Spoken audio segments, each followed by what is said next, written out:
Hi everyone, welcome back to my channel. Thank you so much ಯಾರೆಲ್ಲ subscribe ಮಾಡ್ತಾ ಇದ್ದೀರಾ. ನಾನು ಅಪ್ಲೋಡ್ ಮಾಡುವಂಥ ವೀಡಿಯೋಸ್ನ ಕಂಟಿನ್ಯೂಸ್ ಆಗಿ ಯಾರೆಲ್ಲ ವಾಚ್ ಮಾಡ್ತಾ ಇದ್ದೀರಾ, ಥ್ಯಾಂಕ್ ಯು ಸೋ ಮಚ್. ಹಾಗೆ ನನ್ನ ವಾಟ್ಸಪ್ ಚಾನಲ್ ಲಿಂಕನ್ನು ನಾನು ಡಿಸ್ಕ್ರಿಪ್ಷನಲ್ಲಿ ಕೊಟ್ಟಿದ್ದೀನಿ, ಹಾಗೆ ಕಮೆಂಟಲ್ಲಿ ಪಿನ್ ಮಾಡಿದ್ದೀನಿ. ಆ ಒಂದು ವಾಟ್ಸಪ್ ಚಾನಲ್ ನೀವು ಜಾಯ್ನ್ ಆದರೆ ಕೆಲವೊಂದು ಅಪ್ಡೇಟ್ಸ್ ಹಾಗೆ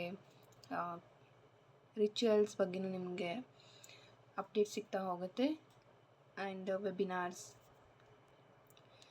ಸೊ ಈ ಥರ ಅಪ್ಡೇಟ್ಸ್ಗಳಿಗೋಸ್ಕರ ಹಾಗೆ switch words and wallpaper manifestation ನಾನು ಅದರಲ್ಲಿ ಅಪ್ಲೋಡ್ ಮಾಡ್ತಾ ಇರ್ತೀನಿ. ಕೆಲವೊಂದು ವಾಲ್ಪೇಪರ್ಸ್ನ ಹೋಗಿ ಆ ಚಾನಲ್ನ ಚೆಕ್ ಮಾಡ್ಬೋದು ನೀವು. ಸೊ ಜಾಯ್ನ್ ಆಗಿ ಅಂತ ಹೇಳ್ತೀನಿ. ಚಾನಲ್ ಜಾಯ್ನ್ ಆದರೆ ನಿಮ್ಮೊಂದು ಮ್ಯಾನಿಫೆಸ್ಟೇಷನ್ಗಾಗಲಿ ಅಥವಾ ಏನು ಮಾಡಬೇಕು ಒಂದು ಗೈಡೆನ್ಸ್ ಸಿಗ್ತಾ ಹೋಗುತ್ತೆ. ಆ್ಯಂಡ್ ಒಂದು ಕ್ಲಾರಿಟಿ ಏನಂತ ಅಂದರೆ, ತುಂಬ ಜನ ಮೆಸೇಜ್ ಮಾಡ್ತಾಯಿದ್ದೀರಾ. ಸೊ ಪರ್ಸ್ನಲ್ ರೀಡಿಂಗ್ ತಗೊಳ್ಳಿ ಅಂತ ಹೇಳಿದ್ದೀನಿ ಅಂತಂದರೆ ಅದು ಪೇಯ್ಡ್ ಇರುತ್ತೆ, ಓಕೆನಾ. ಇಲ್ಲಿ ನೀವು ನೋಡೋದು ಜನರಲ್ ರೀಡಿಂಗ್, ಇದು ನೀವು ನೋಡ್ಬೋದು, ಬಟ್ ಇದು ತುಂಬ ಜನಕ್ಕೆ ರೆಸೊನೇಟ್ ಆಗ್ತಾ ಇರುತ್ತೆ. ನಿಮಗೆ ಪರ್ಸ್ನಲಿ ಒಂದು ಗೈಡೆನ್ಸ್ ಬೇಕು, ಕನ್ಸಲ್ಟೇಷನ್ ಬೇಕು ಅಂದರೆ ಅದು ಪೇಯ್ಡ್ ಇರುತ್ತೆ, ಫ್ರೀ ಇರೋದಿಲ್ಲ. ಐ ಹೋಪ್ ಈ ಒಂದು ಮೆಸೇಜ್ ಎಲ್ಲರಿಗೂ ಕ್ಲಿಯರ್ ಆಗಿದೆ ಅಂದ್ಕೊಳ್ತೀನಿ. ಯಾಕೆ ಅಂತಂದರೆ I am getting so many messages, that's why ನಾನು ಹೇಳ್ತಾ ಇದ್ದೀನಿ ಇಲ್ಲಿ. ಸೊ ಪೇಯ್ಡ್ ಇರುತ್ತೆ, ಫ್ರೀ ಇರೋದಿಲ್ಲ. ಪರ್ಸ್ನಲ್ ರೀಡಿಂಗ್ ಬಂದು ನೀವು ಕಾಲ್ ಸೆಷನ್ ತೊಗೋಬೋದು ಅಥವಾ ವಾಯ್ಸ್ ನೋಟ್ ರೀಡಿಂಗ್ಸ್ ತೊಗೋಬೋದು. ಕಾಲ್ ಸೆಷನ್ಸಲ್ಲಿ ನಿಮಗೆ ರೆಮಿಡೀಸ್ ಸಿಗುತ್ತೆ, ಓಕೆನಾ. ಅರ್ಥ ಆಗಿದೆ ಅಂದ್ಕೊಳ್ತೀನಿ. ಆ್ಯಂಡ್ ಇವತ್ತಿನ ಟ್ಯಾರೋ ರೀಡಿಂಗ್ ಬಂದು ನಿಮ್ಮ ಪಾರ್ಟ್ನರ್. ಇವತ್ತಿನ ಟ್ಯಾರೋ ರೀಡಿಂಗ್ ಬಂದು ನಿಮ್ಮ ಪಾರ್ಟ್ನರ್ ನಿಮ್ಮಿಂದ ಏನಾದರೂ ಮುಚ್ಚಿಡ್ತಾ ಇದ್ದಾರಾ, ಯಾಕೆ ನಿಮ್ಮನ್ನು ಕೇರ್ ಮಾಡ್ತಾ ಇಲ್ಲ, ಸೊ ಏನಿದೆ ಅವ್ರ ಮನಸ್ಸಲ್ಲಿ ಅನ್ನೋ ಒಂದು ವಿಚಾರವಾಗಿ ಇವತ್ತಿನ ಟ್ಯಾರೋ ರೀಡಿಂಗ್ ಆಗಿರುತ್ತೆ. ಸೊ 3 ಟೈಮ್ಸ್ ನಿಮ್ಮ ಪಾರ್ಟ್ನರ್ ನೇಮನ್ನು ಹೇಳಿ ಕಾರ್ಡ್ಸ್ ಜೊತೆಗೆ ಕನೆಕ್ಟ್ ಆಗಿ ಅಂತ ಹೇಳ್ತೀನಿ. ಐ ಹೋಪ್ ಎಲ್ಲರಿಗೂ ಒಂದು ಗೈಡೆನ್ಸ್ ಸಿಗ್ತಾ ಇದೆ ನನ್ನ ಚಾನಲ್ ಮೂಲಕ ಅಂತ.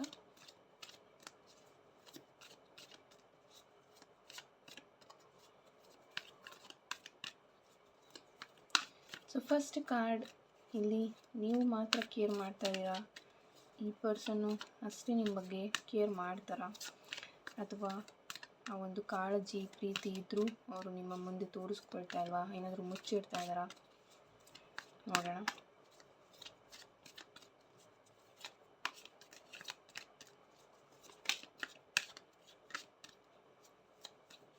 ಓಕೆ, 4 ಆಫ್ ಕಪ್ಸ್ ಬಂದಿದೆ ಫಸ್ಟ್ ಕಾರ್ಡ್. ಸೊ ನೋಡೋಣ ಏನಾದರೂ ಮುಚ್ಚಿಡ್ತಾ ಇದ್ದಾರಾ ನಿಮ್ಮಿಂದ ಅಂತ. The hanged man and queen of wands. ಈ ವ್ಯಕ್ತಿ ಯಾಕೆ ನಿಮ್ಮನ್ನು ಅವಾಯ್ಡ್ ಮಾಡ್ತಾ ಇದ್ದಾರೆ. ಓಕೆ, 5 ಆಫ್ ವೈನ್ಸ್ ಇದೆ. ನಿಮ್ಮ ಇಬ್ಬರ ಮಧ್ಯೆ ಎಲ್ಲ ಸರಿ ಹೋಗುತ್ತಾ.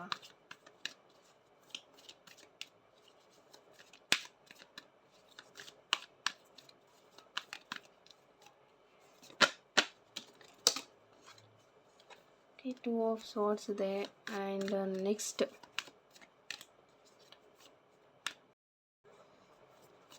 ಸೊ ಈ ಒಂದು ರಿಲೇಷನ್ಶಿಪ್ಪಿನ ಔಟ್ಕಮ್ ಏನು ನೋಡೋಣ. ಯಾವ ಒಂದು ಕಾರ್ಡ್ ಬರುತ್ತೆ. I hope that card will be positive ಅಂತ.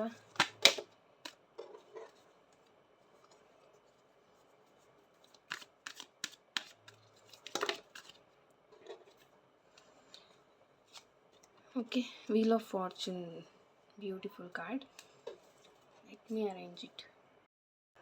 ಓಕೆ, ಫಸ್ಟ್ ಇಲ್ಲಿ 4 of cups, queen of wands, the hanged man, 5 of wands, 2 of swords ಹಾಗೆ ವೀಲ್ ಆಫ್ ಫಾರ್ಚೂನ್ ಇದೆ. ಸೊ ಇಲ್ಲಿ ನೀವು ಮಾತ್ರ ಕೇರ್ ಮಾಡ್ತಾಯಿದ್ದೀರಾ, ಅವರು ಕಾಳಜಿ ಮಾಡ್ತಾ ಇಲ್ಲ ಅಂತ ಅಂದರೆ ಇಲ್ಲಿ 100% ಅವರು ಯಾವುದನ್ನು ಸಹ ಎಕ್ಸ್ಪ್ರೆಸ್ ಮಾಡ್ಕೊಳ್ತಾ ಇಲ್ಲ ನಿಮ್ಮ ಮುಂದೆ. ಅವರು ನಿಮ್ಮ ಮೇಲೆ ಫೀಲಿಂಗ್ಸ್ ಇಟ್ಕೊಂಡಿದ್ರು ಸಹ ಇಲ್ಲಿ ಯಾವುದನ್ನು ಅವರು ನಿಮ್ಮ ಮುಂದೆ ತೋರಿಸ್ಕೊಳ್ತಾ ಇಲ್ಲ. ಇನ್ ಕೇಸ್ ನೀವೇ ಒಂದು ಸ್ಟೆಪ್ ಮುಂದೆ ಹೋಗಿ ಅವ್ರ ಹತ್ರ ಏನಾದರೂ ಹೇಳ್ಕೊಂಡ್ರೂ ಸಹ ಅವರಿಂದ ನೋ ರೆಸ್ಪಾನ್ಸ್ ನಿಮಗೆ. ಸೊ ಇದೇ ಒಂದು ನಿಮಗೆ ಮೇಜರ್ ಇಶ್ಯೂ ಆಗಿರ್ಬೋದು. ಏನು ಹೇಳಿದ್ರು ಇವರು ನನಗೆ ರೆಸ್ಪಾನ್ಸೇ ಮಾಡ್ತಾ ಇಲ್ವಲ್ಲ, ಇವ್ರು ನನ್ನ ಅವಾಯ್ಡ್ ಮಾಡ್ತಾ ಇದ್ದಾರೆ ಅಂತ. ಡೆಫಿನೆಟ್ಲಿ ಇವರು ಇಲ್ಲಿ ಅವಾಯ್ಡ್ ಮಾಡ್ತಾ ಇದ್ದಾರೆ ನಿಮ್ಮನ್ನು. ಆ್ಯಂಡ್ ಹಾಗೆ ಕ್ವೀನ್ ಆಫ್ ವ್ಯಾಂಡ್ಸ್ ಇದೆ. ನಿಮ್ಮ ಒಂದು ಬೋಲ್ಡ್ ಎನರ್ಜಿ ಅಥವಾ ನಿಮ್ಮ ಸ್ಟ್ರಾಂಗ್ ಮೈಂಡ್ಸೆಟ್ಟನ್ನ ಇವ್ರಿಗೆ ಅರ್ಥ ಮಾಡ್ಕೊಳಕ್ಕಾಗ್ತಾ ಇಲ್ಲ ಅಂತಲೂ ಒಂದು ಮೆಸೇಜ್ ಬರ್ತಾಯಿದೆ ಟ್ಯಾರೋ ಕಡೆಯಿಂದ. And also the hanged man ಇರೋದ್ರಿಂದ ಅಥವಾ ಪೋಸ್ಟ್ಪೋನ್ಮೆಂಟ್ ನೀವೇನಾದರೂ ಕೇಳಿದ್ರೆ ಅಥವಾ ಈ ವ್ಯಕ್ತಿ ಅವರ ವರ್ಡ್ಸ್ ಏನು ಹೇಳ್ತಾರೆ ಅದಕ್ಕೆ ತಕ್ಕ ಹಾಗೆ ಆ್ಯಕ್ಷನ್ಸಲ್ಲಿ ನಿಮಗೆ ಯಾವತ್ತೂ ಸಹ ಫೀಲ್ ಮಾಡಿಸಿಲ್ಲ ಅಂತ ಹೇಳ್ಬೋದು. ದ ಹ್ಯಾಂಗ್ಡ್ ಮ್ಯಾನ್ ಇಲ್ಲಿ ಇರೋದ್ರಿಂದ ನಿಮ್ಮ ಒಂದು ಮೈಂಡ್ಸೆಟ್ ಅವ್ರು ಏನು ಸ್ಟಾರ್ಟಿಂಗಲ್ಲಿ ನಿಮಗೆ ಪ್ರಾಮಿಸಸ್ಸನ್ನು ಮಾಡಿದರು ಅದೆಲ್ಲವನ್ನೂ ಸಹ ಇವರು ಬ್ರೇಕ್ ಮಾಡಿದ್ದಾರೆ ಅಂತಲೇ ಹೇಳ್ಬೋದು. ಇಲ್ಲಿ 5 ಆಫ್ ವ್ಯಾಂಡ್ ಸಹ ಇರೋದ್ರಿಂದ ನಿಮ್ಮಿಬ್ಬರ ಮಧ್ಯೆ ಇದೇ ಒಂದು ಕಾನ್ಫ್ಲಿಕ್ಟ್ ಆಗ್ತಾ ಇದೆ. ಸೊ ಮೇಜರಾಗಿ ಇಲ್ಲಿ ಈ ವ್ಯಕ್ತಿ ಕರೆಂಟ್ಲಿ ನಿಮ್ಮನ್ನು ಹೇಗಿದ್ದೀರಾ ಹಾಗೆ ಇವರು ಅಕ್ಸೆಪ್ಟ್ ಮಾಡ್ಕೊಳ್ತಾ ಇಲ್ಲ. ಇಲ್ಲಿ ನೀವು ಯಾವುದೇ ಒಂದು ವಿಚಾರನ ಮಾತಾಡೋಕ್ಕೆ ಹೋದ್ರೂ ನೀವೇ ಇಲ್ಲಿ ಈ ಒಂದು ಸಂಬಂಧನ ಸರಿಪಡಿಸ್ಕೋಬೇಕು ಅಂತ ಮಾತಾಡಿದ್ರು ಅದು ನೆಕ್ಸ್ಟಲ್ಲಿ ಒಂದು ಕಾನ್ಫ್ಲಿಕ್ಟ್ ಆಗುತ್ತೆ, ಮಿಸ್ಅಂಡರ್ಸ್ಟ್ಯಾಂಡಿಂಗ್ಸ್ ಕ್ರಿಯೇಟ್ ಆಗುತ್ತೆ. ಸೊ ಈ ಒಂದು ಇಶ್ಯೂಸ್ನ ನೀವು ನೋಡ್ತಾ ಇರ್ಬೋದು. ಈ ಒಂದು ರಿಲೇಷನ್ಶಿಪ್ಪಲ್ಲಿ ಈ ಪರ್ಸನ್ ನಿಮ್ಮ ಜಾಗದಲ್ಲಿ ನಿಂತು ಯೋಚನೆ ಮಾಡೋದು ತುಂಬ ಕಡಿಮೆ. ಆ್ಯಂಡ್ ಇಲ್ಲಿ ಎಲ್ಲ ಸರಿ ಹೋಗುತ್ತಾ ಅನ್ನೋದಕ್ಕೆ 2 ಆಫ್ ಸ್ವಾರ್ಡ್ಸ್ ಇರೋದ್ರಿಂದ ತುಂಬ ಕನ್ಫ್ಯೂಷನ್ ಸ್ಟೇಟಲ್ಲಿ ಇದ್ದಾರೆ ನಿಮ್ಮ ಪಾರ್ಟ್ನರ್ ಅಂತಲೂ ಹೇಳ್ಬೋದು. ಸೊ ಈ ವ್ಯಕ್ತಿ ನಿಮಗೆ ಹೇಳ್ತಾ ಇರ್ಬೋದು ಈ ಒಂದು ರಿಲೇಷನ್ಶಿಪ್ನ ಬ್ರೇಕ್ ಮಾಡೋಣ ಅಂತ. ಬಿಕಾಸ್ ಕರೆಂಟ್ಲಿ ಅವ್ರಿಗೆ ನಿಮ್ಮ ಮೇಲೆ ಯಾವುದೇ ಇಂಟ್ರೆಸ್ಟ್ ಇಲ್ಲ. ಕರೆಂಟ್ಲಿ ಈ ಪರ್ಸನ್ಗೆ ನಿಮ್ಮ ಮೇಲೆ ಯಾವುದೇ ರೀತಿ ಅಂದರೆ ಈ ಒಂದು ಸಂಬಂಧನ ಉಳಿಸ್ಕೊಬೇಕು ಅನ್ನೋ ಒಂದು ಎಫರ್ಟ್ ಹಾಕಬೇಕು ಅನ್ನೋ ಮೈಂಡ್ಸೆಟ್ ಇಲ್ಲ. ಡೆಫಿನೆಟ್ಲಿ ಇಲ್ಲಿ ನೀವು ರಿಲೇಷನ್ಶಿಪ್ಪಲ್ಲಿ ಇದ್ದಿದ್ದರಿಂದ ಈ ವ್ಯಕ್ತಿಗೆ ಮೆಮೊರೀಸ್ ನೆನಪಾಗ್ತಾ ಇದೆ. ಆ್ಯಂಡ್ ಎಲ್ಲೋ ಒಂದು ಕಡೆ ನಿಮ್ಮ ಮೇಲೆ ಒಂದು ಫೀಲಿಂಗ್ಸ್ ಇದೆ. ಬಟ್ ಅದಕ್ಕೋಸ್ಕರ ಇವರು ಮುಂಚೆ ಹೇಗೆ ಇವರು ನಿಮ್ಮ ಹಿಂದೆ ಬಂದು ನಿಮ್ಮನ್ನ ಮಾತಾಡಿಸ್ತಾಯಿದ್ರು, ನೀವು ಮಾತಾಡಿಸಿಲ್ಲ ಅಂದರೂ ಮಾತಾಡಿಸ್ತಾಯಿದ್ರು, ಆ ರೀತಿಯೆಲ್ಲ ಎಫರ್ಟ್ಸ್ ಇವಾಗ ಅವರು ಹಾಕೋದಿಲ್ಲ ಅಂತ ಹೇಳ್ಬೋದು. ಸೊ ಔಟ್ಕಮ್ ಏನು ಅಂತ ನೋಡಿದಾಗ ವೀಲ್ ಆಫ್ ಫಾರ್ಚೂನ್ ಇದೆ. ವೀಲ್ ಆಫ್ ಫಾರ್ಚೂನ್ ಬಂದಿರೋದ್ರಿಂದ ಎಲ್ಲ ಸರಿ ಹೋಗುತ್ತೆ ಅಂತಲೂ ಹೇಳ್ಬೋದು. But it takes lot of time. ಯಾಕೆ ಅಂತಂದರೆ ನಿಮ್ಮ ಪಾರ್ಟ್ನರ್ ಅವರ ಎನರ್ಜೀಸ್ ತುಂಬ ಲೋ ಇದೆ ಆ್ಯಂಡ್ ತುಂಬ ನೆಗೆಟಿವ್ ಆಗಿ ಥಿಂಕ್ ಮಾಡ್ತಾಯಿದ್ದಾರೆ. ಹಾಗೆ ನಿಮ್ಮ ಬಗ್ಗೆ ಮಿಸ್ಅಂಡರ್ಸ್ಟ್ಯಾಂಡಿಂಗ್ಸ್ ಅವ್ರಿಗೆ ಡೇ ಬೈ ಡೇ ಇನ್ಕ್ರೀಸ್ ಆಗ್ತಾ ಇದೆ ಹೊರತು ಯಾವುದೇ ರೀತಿ ಕಡಿಮೆ ಆಗ್ತಾಯಿಲ್ಲ. ಆ್ಯಂಡ್ ನಿಮ್ಮ ಮೇಲೆ ತುಂಬ ಮನಸ್ತಾಪ ಆಗಿದೆ ಅವ್ರಿಗೆ. ಸೊ ಸದ್ಯದ ಮಟ್ಟಿಗೆ ನೀವು ಹೋಗಿ ಇಲ್ಲಿ ಸರಿ ಮಾಡ್ಕೊಳ್ತೀನಿ ಅಂತ ಅಂದಷ್ಟು ಅದು ಮತ್ತೆ ಒಂದು ಹಾರ್ಟ್ ಬ್ರೇಕ್ ಆಗೋ ರೀತಿ ಅಥವಾ ಇನ್ನೂ ಒಂದು ಕಾನ್ಫ್ಲಿಕ್ಟ್ ಜಾಸ್ತಿ ಆಗೋ ರೀತಿ ನಿಮ್ಮ ರಿಲೇಷನ್ಶಿಪ್ಪಲ್ಲಿ ನೀವು ನೋಡ್ತೀರಾ. ಸೊ ಕರೆಂಟ್ಲಿ ನೀವೇನು ಮಾಡಬೇಕು ಅಂತಂದರೆ ಸ್ವಲ್ಪ ದಿನ ಸೈಲೆಂಟಾಗಿ ಇರಿ ಅಂತಲೇ ಹೇಳ್ಬೋದು. ಯಾಕೆ ಅಂತಂದರೆ ಇವಾಗ ನೀವು ಅದನ್ನು ಕೆದಕ್ದಷ್ಟು ಅದಿನ್ನೂ ಜಾಸ್ತಿ ಆಗ್ತಾ ಹೋಗುತ್ತೆ.